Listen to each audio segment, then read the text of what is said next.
How can we become stronger mentally, emotionally, and hey, if you want to, physically? We can do so by joining Toastmasters and then serving as an officer. I don't know about you, but I struggle with finding the right words to say at the right time to the right people. It can be a very big challenge, especially in our everyday life. And it's even more challenging over Zoom. It's even more challenging over just a phone or a text message. Finding ways to communicate with people in a positive manner so that you can become successful in whatever endeavor you're doing is very crucial. Now, the place that you can learn how to do it without a huge risk is Toastmasters. And becoming a club officer and serving in those positions that this awesome program offers allows you to do so.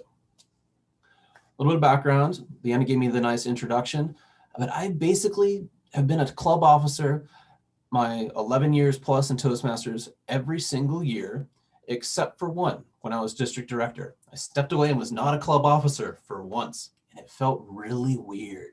I wasn't in the thick of it on the club level, and I missed it. I missed it dearly. I would like you to test out your reaction item at the bottom of your screen if you're using a computer. I'm not exactly sure on whatever mobile device. So if you do a reaction and do like a thumbs up, or you can do a like celebration type thing, this is a good way to interact without having to unmute and remute. So for all of those who have been a club officer at least once, please give me a good reaction, whatever it may be. All right, almost everybody. Now, has anybody not served as a club officer yet? Please give us a little something new. All right, we have one. We have one person who hasn't served as a club officer. Awesome. Evelyn, thank you very much for jumping in. The rest of you are old salts, and it's not going to be anything new for you. Just kidding. My goal today is to present ways where right now, with what the opportunities and challenges and struggles we have, can make us stronger officers. As a Toastmaster officer, you're part of a team of 7 individuals as a core team. Some clubs have a much bigger expansion of that. Some have 2 people shadowing each and every officer as support staff. That's something you can incorporate in your club if you care to do so. Understudies, officers on deck, there's a whole bunch of different terms for it, but the basic idea is you're trying to get as many people involved in your club to make sure that your club stays strong. By doing this and delegating out some tasks, you're able to form small teams, create committees if you want to use that label, but I know that can be a negative label for a lot of us that have been in the corporate world. But if you have these strong little teams that work together to make sure that things happen, you can practice your leadership skills on a smaller scale and then on a larger scale as the whole club.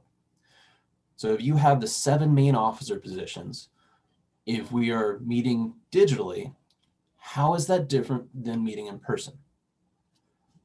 The one club officer position that I think has changed the most is Sergeant at Arms, because the main goal of a Sergeant at Arms is to make sure that there is a meeting space for the club. Now, I don't know about you, but I'm in my spare bedroom right now. It's a little bit of a different meeting space than at the community college where one of my clubs met, or at a hotel where my other club met. Finding this platform, whether you use Zoom, Google Meets, or the other 30 variants that are out there right now, a Sergeant at Arms, as their role, is to figure out how you can keep meeting. And we're getting to that point with people getting their vaccinations. I finally got my first one today. I'm excited about it. I hope some of you are along that path, that we may be able to have hybrid meetings or move back to meeting in person in the future. Now, Sergeant at Arms, that's going to be different. You're going to have to find locations that are comfortable with people meeting digitally and in person maybe, or meeting in person in entirety. The world's going to change a bit. It has changed. So your Toastmaster world has changed with it. So we have Sergeant at Arms has shifted. Vice President of Education, the role that supports the rest of the club, that role hasn't really changed much. You're doing much of the interaction just the way you were, except for you have to make sure that you reach out to people outside of this little box. So that's changed. Some different opportunities for growth. Something in the last couple of years that has drastically changed is the role of treasurer. If I can get a little show of emojis or whatever icons you want to use, how many people have within their clubs, they use Square, PayPal, Venmo, some type of digital payment method? Okay, less than, a little more than half. Okay, awesome. We're getting to that point. In the last 3 years, my clubs have transitioned from paper checks or coming in and sometimes getting credit cards to almost completely digital processing. Treasurer's job just got a lot easier because we were embracing modern technology. These are kind of some little elements of these roles that I'm explaining, and then I'm going to kind of go into why. Now, for our overall structure, Leanna laid it out. I'm going to speak for about 20 to 25 minutes on some of these ideas. That way you can brainstorm and have your mind kind of starting to think about these things. If there's something you really want to ask, if it has to be addressed immediately, go ahead and raise your hand, we can address it. But I'd encourage you to write it down on paper because we're going to do a group strategy session afterwards. And then near the end, I'm going to do a conclusion and wrap up. So with this new age of Zoom, we have a lot of people that are getting Zoom overload, screen time overload, screen fatigue, if you want to call it that. So we need to find ways to engage our audience and bring them the support, the encouragement, and the growth that they can get in Toastmasters. We're able to practice becoming more professional on screen. I know changing your background. Right now I have a sheet hung up. Some people are doing the digital backgrounds. My computer system doesn't support that well, so I've been dropped multiple times. These are challenges that we're having to learn. And that's a perfect opportunity for the Vice President of Public Relations to learn in a new age, learning how to figure out how your club can communicate and how they can present. That's another thing that's changed in the last 10 years. So my 11 years in Toastmasters, it's gone from maybe newspaper ads was kind of a common way, put up paper flyers to try to recruit members, or other methods along those lines to bring people in, to social media, big explosion there, to different like Yelp ads and meetup groups. There's so many different avenues now that have opened up to find ways for people to socialize. These are things that you can use for your vice president of membership or your public relations manager working together. Finding ways to keep people engaged. I challenge you to figure out if members of your club have been actively participating in Pathways, this digital online platform that every Toastmaster is a part of now, hopefully. We're on computers anyways. So if you can get them to kind of start engaging in that method, you know that they are able to log into something because they're logging into their Toastmaster meeting. So hopefully they can log in online and use that platform.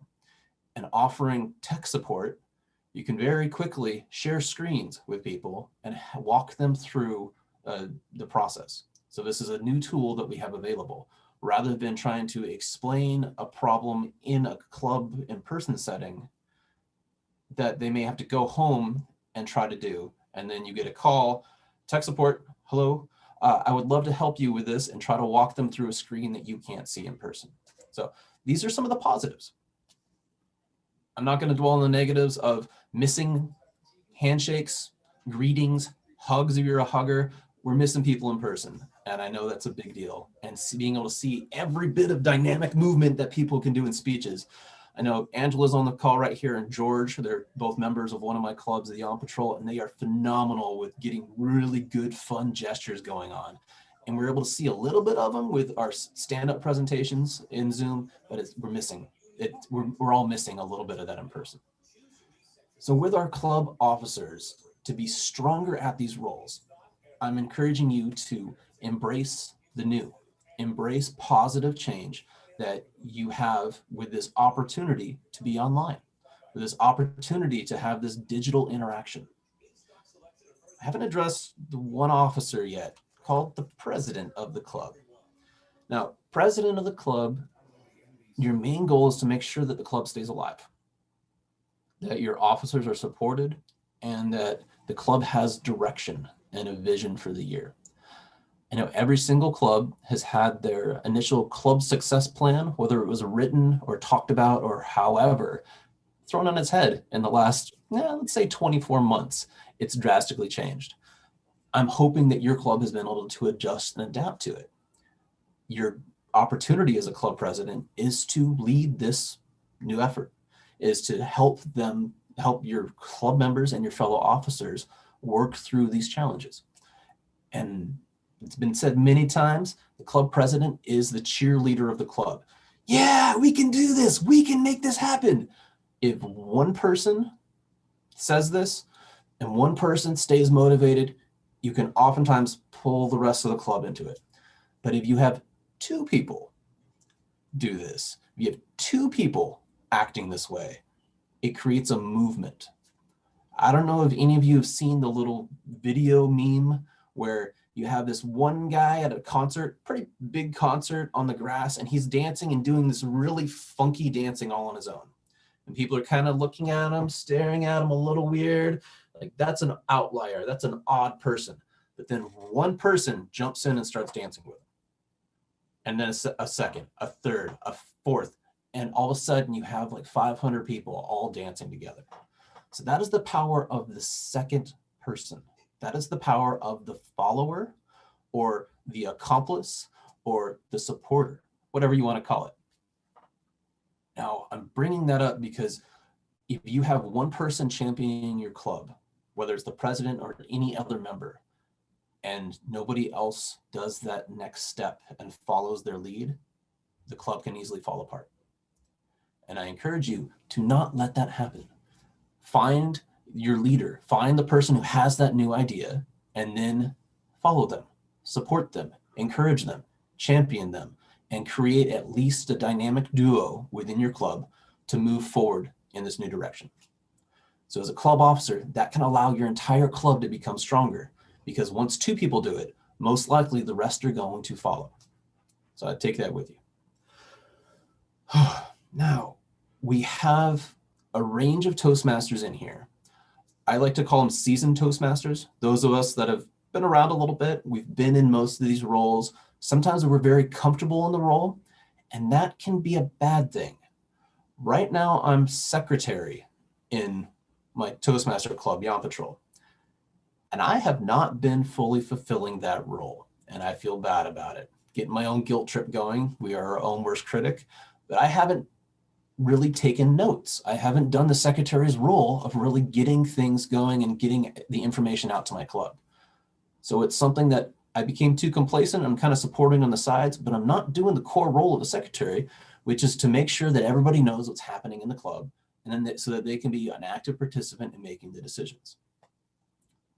My apologies, my bad, and I'm owning it, and I'm going to try to do better this year. So if you are in your club and you feel like as a club officer, you are not quite fulfilling what you want to do, you have two choices. There are three choices, we'll put it that way. You can stop being the club officer and that role falls off and the club is less hardy, less strong because of it. And I hope you don't choose that role. You can continue to kind of float and get by for the rest of the year, or you can do the option I'd encourage you to do and step into the role. Step into this new, weird, challenging phase that we're in and see how you can personally grow. Now that's within Toastmasters. What do these officer roles do outside of the meeting? How can you apply them in your everyday life? Every one of us has a different background, a different story. We're all different, have different careers. Maybe we're past careers. Maybe we're just getting into careers or other life goals, whatever you want to call it, your own dreams and passions. Everybody's unique, but you can take any of these officer roles and help become better at your chosen element. So if you are Sergeant at Arms, event planning, figuring out what to do. I don't know about you, I have 5 weddings coming up this summer that I'm going to. I'm going to be the officiant for 3 of them, and the other 2 I just get to kick back and relax. But all of them involve a ton of event planning. All of them involve bringing people together, whether it's on a digital platform. I've helped with like 4 different weddings where it was Zoom wedding with like 5 people that were actually in person, very challenging tech-wise. And I learned how to do those skills through Toastmasters because we practice it here, where if all of a sudden the meeting falls apart, it isn't a life-changing loss. Eldred talked about the division contest. They had some tech issues. Well, at a contest, that's a bummer. It can be a little frustrating, but nobody's going to miss the wedding, the once in a lifetime, hopefully, event for somebody. You're going to have that happen. So outside of Toastmasters, you can use these skills that we're building to help plan events, make things happen. All right, our vice president of membership, sales. If you work, if you play, if you participate in almost anything you do in life, you are selling. You're either selling yourself, you're selling a product, you're selling an idea. Vice president of marketing or membership, same kind of difference. Vice president of membership is all about sales. How can you sell this program? Because Toastmasters costs very little as far as monetary value, but it can potentially cost a lot time-wise. I think it's definitely a worthwhile investment because you get a lot more out of it than the time you put in. But if you're trying to sell it to somebody, how can you convince them of it? How can you give your own testimonies and testimony of other people of the success? That's a skill you can practice. And then you can take that and take it into your professional life. I'm a general contractor as one of my hats that I wear, and trying to sell the value of being able to go in, fix somebody's house or repair it or transform it into exactly what they want. That's sales. And I've been able to develop that in Toastmasters. If you're a treasurer, you get the chance to have all of the money, all of the like $400 a year, whatever it may be for your club. It's a small budget, but it's one where you have to do a little bit of research. You have to learn how to have a separate bank account, maybe with 3 or 4 other club members on it, and make sure that the cards, when you have a transition of leadership, are able to pass on to the next person, have some succession planning, figure out where the club finances are, and be responsible for more than just yourself. That's an opportunity that some people never get in everyday life, to be responsible for the club to actually succeed because finances need to happen. That's kind of a huge responsibility, but it's on a very small scale, and there's very minimal risk in a Toastmasters club. The idea is you have at least 6 other people to help make that happen. So Sergeant at Arms, or Treasurer, my bad, is an opportunity for you to practice those budgeting skills, practice purchasing for other people, practice figuring out how you can be financially accountable, and get a little touch of accounting, which maybe can transform your life so that if you go into that type of a realm, you have a small taste. So treasurer, it's a good opportunity, and I think it's a lot of fun because you get to make sure everybody is doing their thing, and you kind of learn how to, we'll just say, give that little nudge, give that little bit of pressure of, hey, I haven't talked to you in a little while. You've been actively participating in the club, but I'm missing your dues. And to be a part of the crew, we kind of need to make sure this whole thing can keep going. Would you mind participating and chipping in? Come on, it's a burrito a month. That's all it is, one burrito. That's my reference because I grew up in New Mexico and burritos are always on my mind. They're so delicious. All right, moving on from there. Secretary, my failure for this year, but it's details, it's record keeping, it's figuring out how you can make sure that a whole group of people can be pulled along with the vision, even if they aren't always participating. One of my clubs, Yon Patrol, we have videos that we do every week. And with that, those are sent out. So those are speeches and the evaluations. And our Vice President of Public Relations, Tim Lewis, is amazing at putting those out and editing, cutting them, and putting them in an email. And it's this long email chain that goes out to every single Yon Patrol member. So even if you miss a week or a month or a year, you can still be involved in the club a little bit. And we have many people that will go and, what did Angela do this last week? Click on this video and you get to hear about Angela's amazing transformation in Toastmasters as she just achieved her finishing a pathway. So that just happened this last week and it was awesome.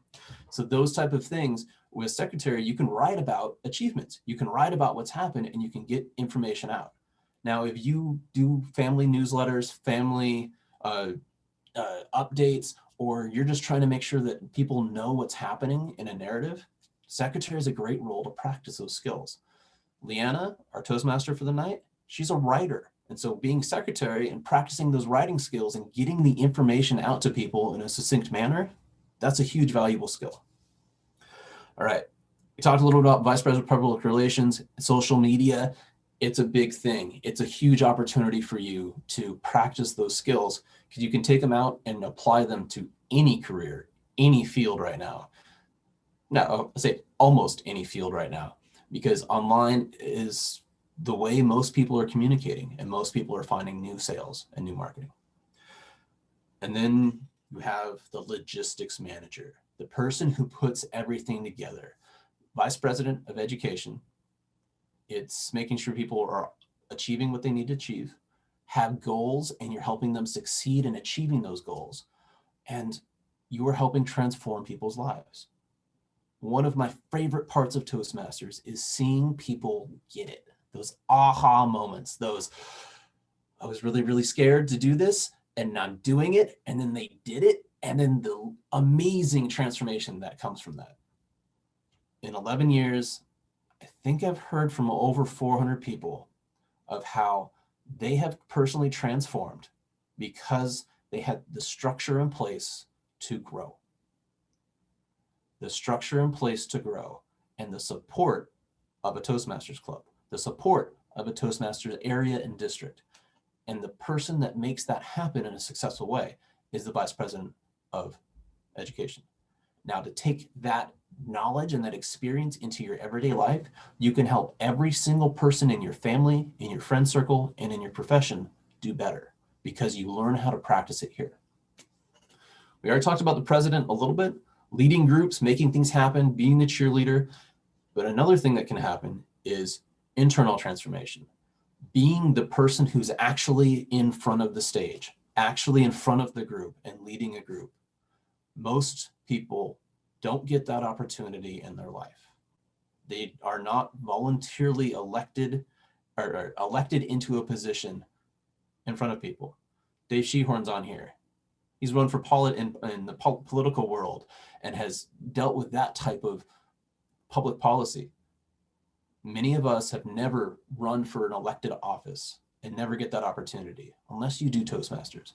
And the positive that you can create through this semi-structured program, yet flexible program is amazing. And you really get to see people transform. So those are some of the things that you can do to take what you learn here out into the everyday world. And then so to go through a few things. We talked about what challenges we have this year, how we are transforming our Toastmaster clubs by adapting to what we have with COVID, what we have with our social distancing, what digital awareness and digital savvy people we've all had to become in this world because of what's going on. Talked about how each and every officer has had their role shifted, adjusted, transformed a little bit so that they can become better at it. And I'm hoping these are ways that you can help become a better, stronger club officer. Now, we have plenty of time to have some group discussion. If you have questions, please raise them. I'll be addressing person by person. We have the chat box open, so you feel free to add into that and add your questions or comments on there. If you have some advice, some critique, or something that you would like to provide to the group or to address a question, please feel free to do so. And I will be moderating a little bit, and I ask you to keep it to table topics length, max. So 1 to 2 minutes max. You don't need to meet the 1 minute mark, but that way we have a chance for everybody to speak and somebody doesn't hijack the stage. And I would like you to click a little emoji if that makes sense to everybody. Please do a reaction. And I'm gonna cry with joy because hopefully that'll work. Okay. So is there anybody who has a question that they would like to ask about being a club officer and what we can do to help support you in your goal of becoming a better and stronger club officer. Hey, John, it looks like Dave has his hand up. Awesome. Dave, please. What is the hardest officer role that you have filled? Since you've done them all, which one is the hardest? I think the hardest that I've encountered was being president of a club that was falling apart. And so I was trying to be the cheerleader, trying to keep it going. We had 4 or 5 members that were, we'll just say they were very much stuck in their ways and really didn't want to change at all. And then we had the rest of the group that was tired of pushing against those members, and so they left. And so I was kind of stuck as president there, trying to make that club do better. It was a college club, University of Oregon. And so it was one of those dynamics where you have a lot of people come in quickly. And so your club can jump from 4 people to 65 people in a week. And then it can also diminish very quickly because students come in and they come out. If they're not getting value, they're gone. And so we had to find a way to transform that club at that point. And that was very challenging. We succeeded, and it's evolved over the years and it's continuing going. I've stepped away from it for now, and Tim Lewis is the one keeping it going as a champion. But it's one of those things where if you can't find a way to keep people motivated, it's very hard to keep people engaged. So as president, it was getting those 4 very stuck in their role members to shift their mindset to be more of a growth mindset versus a fixed mindset. And that was a big challenge. Does that make sense to you, David? Did that answer your question? Yeah, sure. Cool. In Who's the next? chat box, we There we go. question from Evelyn. As a new Toastmaster member, which officer role should I start with? Cool. Evelyn, if you wouldn't mind, could you, if you be willing to participate, can you open up your video and audio and I can interview you a tiny bit?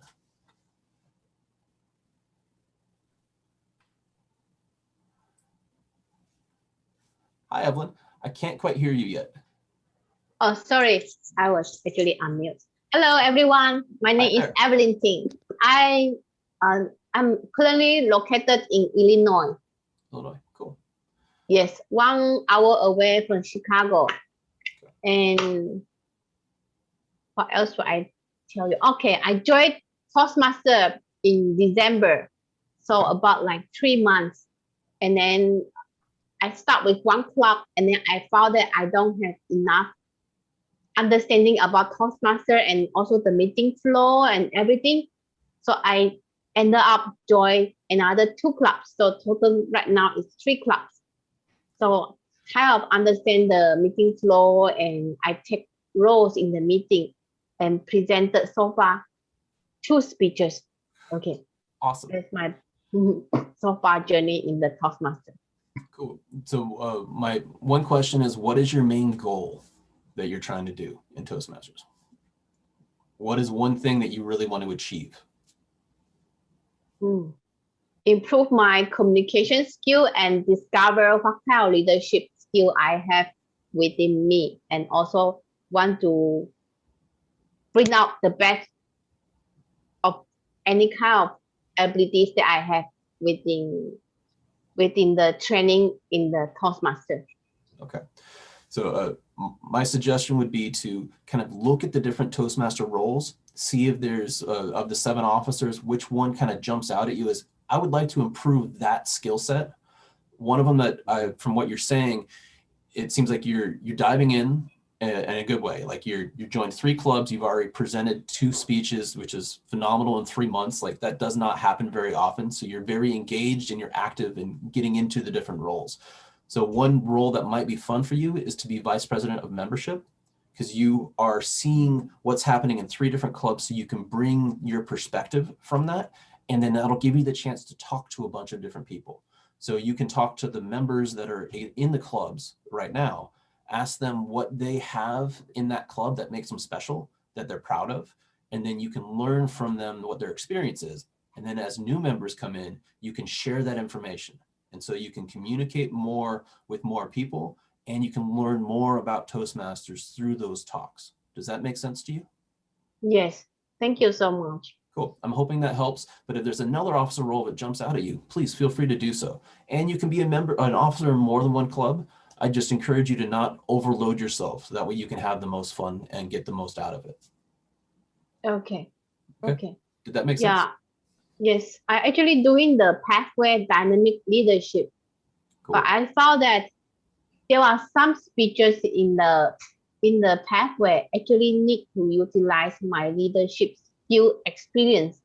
So if I don't have any of the stories that I can share within my lifetime experience so far, I was thinking, should I become something like higher officer in the club to gain that kind of experience so I can complete my pathway? What do you think?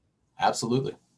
Yeah, you can gain lots of stories and lots of speech topics by going through and taking on one of these roles. And so, I mean, if you wanted to jump in as president of a club, if you have a club that is there ready to support you, I'd highly encourage it. If it seems like a strong club that has really good support, a president will be a perfect role as a new Toastmaster to jump into, learn about the club more, have these more seasoned members that have been around a little bit longer. I call them seasoned Toastmasters. They can support you in those efforts. We have one president who became president after being in the club for about, I think, 5 months. She's jumped in as president and done a phenomenal job because she has multiple leaders that are helping her grow in that role. And that would give you lots of information for your speeches. And David has some comment there. And whichever officer role you are going for, ask the current officer to mentor you. Okay. Absolutely. Good idea. Thank you. Cool. Thank you. I have no question now. Thanks. Thank you very much, Evelyn. Appreciate your feedback and your interaction. And good luck on your Toastmaster journey. Thanks. Thanks. John, being a new member, you might explain to her about TLI and how that can support her. It's time to plug Toastmasters Leadership Institute. So Evelyn, in the Chicago area, your local districts, I think there's 3 that I know of in that zone, they will have a Toastmasters Leadership Institute. But because we're on digital Zoom and you can attend anywhere in the world, I would invite you to attend the District 7 Toastmasters Leadership Institute. We'd be happy to have you attend, and any of your other club members that you would like to invite, or not Toastmasters yet. And you get the chance to learn how to become a better leader and officer. There's a lot of different options for breakout sessions where you have different teachers or different Toastmasters being the teacher for that moment, teaching you how to become a better leader. And Dave has another plug for that. And I have attended meetings on 5 continents. Awesome. And never left my house. And that right there is a perfect example of how our new dynamic with COVID has helped change things. It says you can go and visit anywhere in the world and learn from these different leaders all throughout our awesome planet. Good idea. Thank you. Cool. All right. Does anybody else have a question or an issue we can address?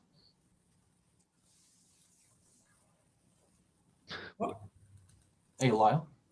I just want to, remind people that it's not good to have the same officers year after year after year in the club. You want to bring on new officers. And to do this, you don't wait till May or June and say, oh, we need officers. You got to start early in the year, talk to people, invite them to your officer meetings, interact with them, explain what you're doing. And that way you can help them decide what role that they want to participate in. But you got to start early. And yes, you do have to ask people. No, you tell people you need them and that they will benefit from this experience. Really, really well put and excellent advice, Lau. We need to be figuring out this. So succession planning is a way to figure out who's going to step into that role as that officer steps away. And having a strong club involves succession planning. And by having people training in advance before just getting the whole officer role put on their shoulders, makes it a lot easier for them to thrive and succeed in it. Paul Fanning is on the call here, and I know he is really good at mentoring people and helping them achieve that next step. So he figures out where their goals are and then what positions they can do to get their goals and achieve their goals.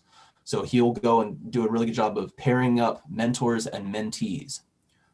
One thing I'd like to address in our clubs, and it's fallen away a little bit, but we've had where everybody's a mentor and everybody's a mentee at the same time.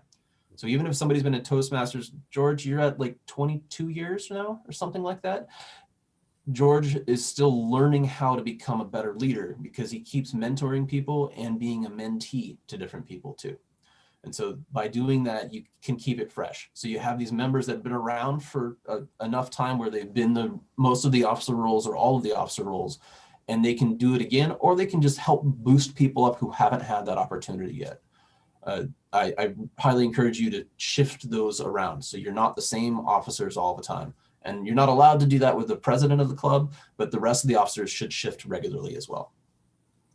Because I imagine if you have one person who's done the same role for 10 years, nobody else knows what that role entails. And all of a sudden they're in a car accident, or all of a sudden they have to leave for a family emergency. All of a sudden your club can collapse because that knowledge base isn't built up. So we want to encourage stronger clubs and being stronger officers by delegating out a little bit, training a little bit, and shifting those positions so we can all grow. So thank you, Lyle. That was a really good comment. A little bit of show of hands or reactions. How many people have a mentee in their club right now? Somebody that they're mentoring. I see 2, 3, 4. Okay. So Are you talking about protege? yeah, your protege, your mentee, whatever you want to call it, your Luke Skywalker, if you are Yoda, whatever you may want to refer to it as. If you have the chance to mentor someone, even if you're not feeling super confident about what you're doing, by having someone ask you questions, you increase and you grow. You become a stronger member. You become a stronger person by explaining what's going on, explaining your process. This is really powerful in Toastmasters because you can grow through the process of, okay, this is how you actually do a treasurer's report. This is how you actually, just treasurer as an example of a club officer. This is how you set up a bank account at a different place for a nonprofit organization.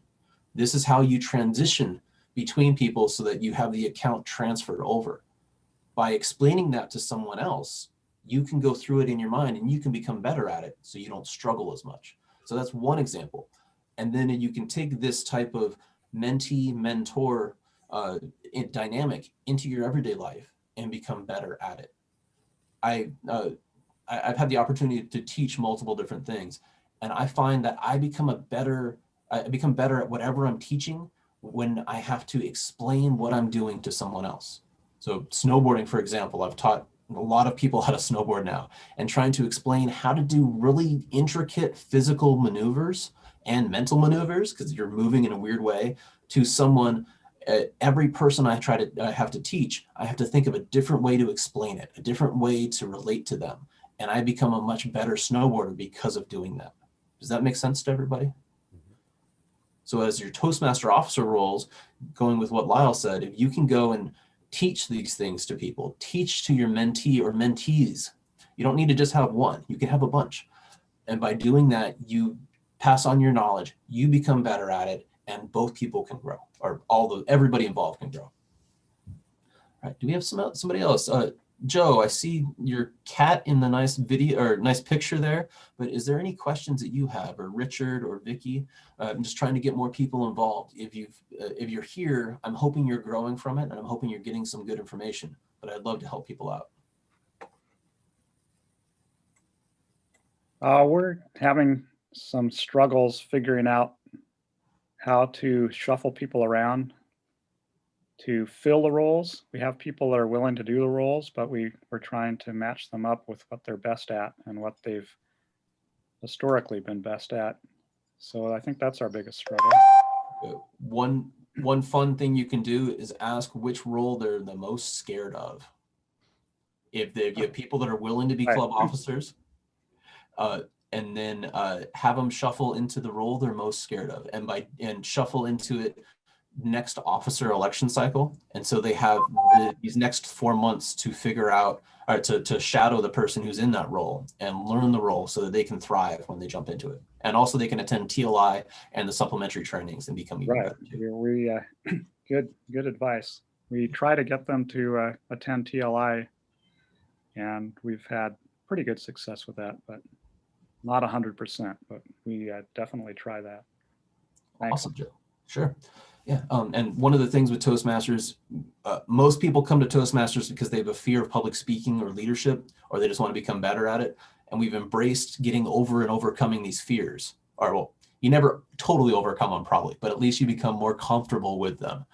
At least most of us. Some people may totally overcome them, and good for them. I'm not there yet. But with it, you have the opportunity to challenge yourself to grow, and you get out of that little comfortable zone into a growth zone. And I think that's a good way to do it. And club officer role can help you achieve that. Now, Evelyn, I saw you had another question. Please ask. Yes, I heard you saying that choose the one that most scary to you. Why do you say that? Can you elaborate that, please? So with Joe, what he was saying is they have people that want to do the officer roles, but they've been in Toastmasters a little while. At least that's what I gathered from what he said. So people that are willing to do it, but they're not sure which role to take on. And so by challenging yourself to do the one you're most scared of, oftentimes the obstacle that you have can be your way forward if you find a way to work through that obstacle. And so, Evelyn, in your case, you're just starting in Toastmasters, so they're all kind of new. But if you want to find the one that you're most scared of and take on that role, that's awesome. And find a good mentor that is good at that role to help you become better at it. Excellent. That's a good way to pick one out. Or you can pick one that just really interests you, one that you might get excited about, and go for that. But if you have people, club officers that have been around in Toastmasters for a while, they've done a couple of the roles, and maybe they've been the secretary for 4 years in a row. If they're scared of being the vice president of public relations, it might be a good time to encourage them to take on that role and kind of expand their Toastmaster knowledge. Does that make sense to you? Yes, thank you.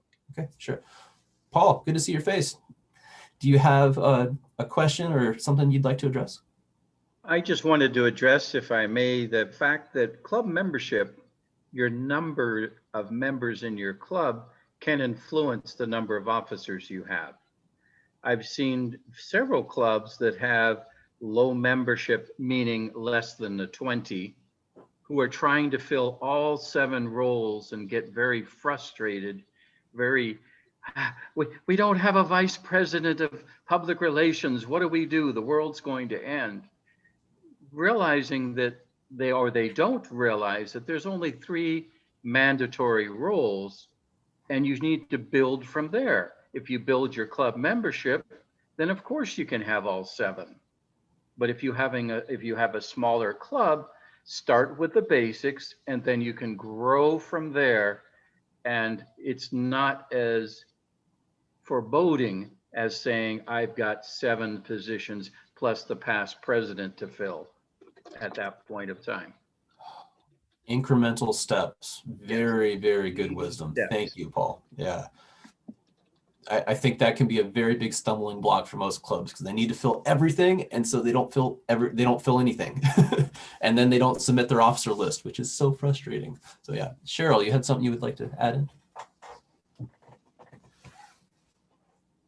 Cheryl, you're muted still. Okay, yeah, There we all go. right. So that would apply to us because our club, we're down to 5 members.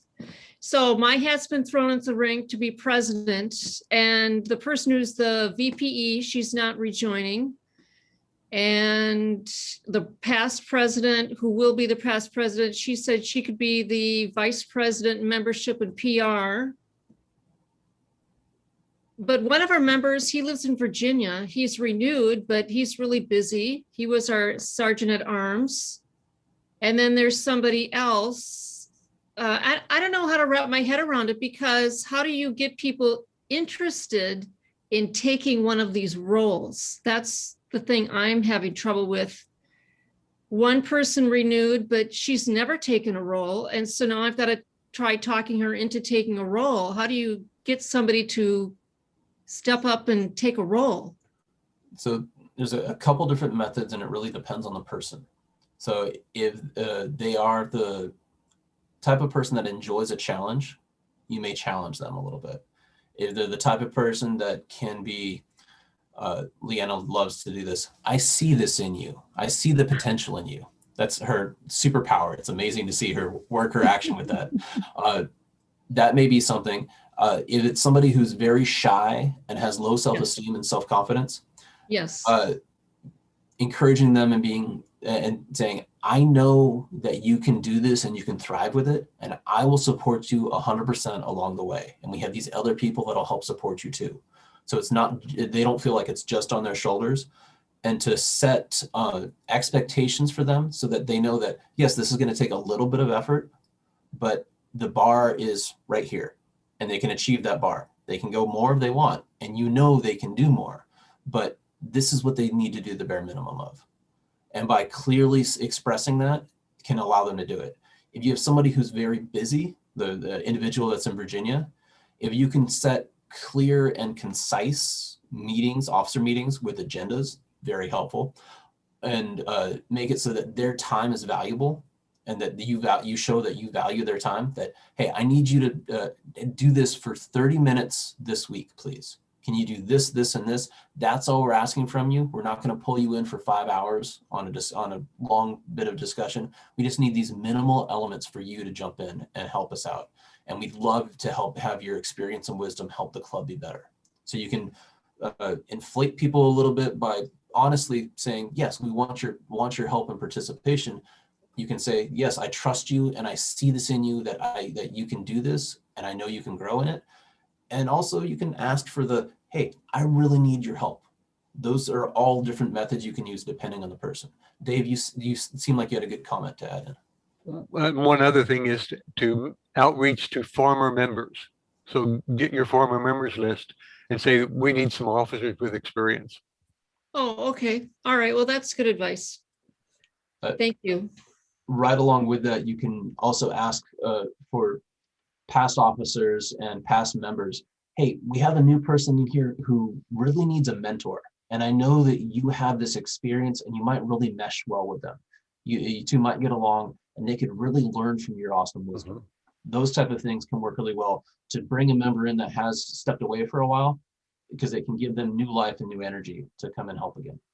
Because most people that have been in Toastmasters, they want to help people, which is a wonderful thing. It's a good filter for those individuals that join. And so if you can use that in a positive way to help more people, and by getting that good karma, good juju, good feeling of self-worth, because yeah, you're mentoring someone, you're sharing your wisdom with them so that they can become better. That's really powerful. Okay, thank you. Okay. Any other questions with that we can help address? I see Leanna has her hand raised. Oh, yeah. I just wanted to make a comment that a way to sell being a club officer is to let people know it looks great on your resume. Mm-hmm. And if you feel, and to be able to articulate what the transferable skills are. Okay. I was the club president of, or I was the VP of membership in charge of. And if people look at the job that they're interviewing for, or if they're trying to get promotion where they work, and can take those skills that they learned and practiced in Toastmasters as an example, that's going to help in the workplace, I think that can go a long way. And it might encourage people, especially those that are younger, lots of years ahead of you to work, or climbing the ladder, they can really benefit from this. Yeah. And I get about 3 LinkedIn job leads a week. And I've been retired for 15 years. That's awesome. Yeah. Cool.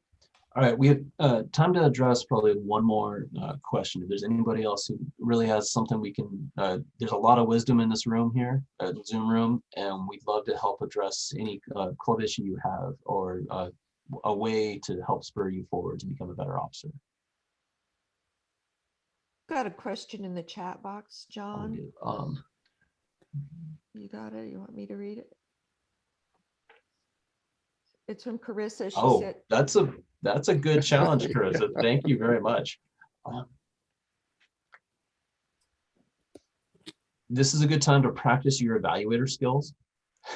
The constructive feedback, if they achieved some goals along the way. So if they did 1, 2, 3 things really well, maybe they were just really personable, and their goal was I don't know what their club officer role was, but if they hypothetically, if they were vice president of membership, they did a really good job of talking to people when they joined a meeting, that's great. But if they didn't get those people to actually become members and do that part of the role, that's the next step for growth that they can do if they want to achieve that role, if they want to come back and continue on in that role.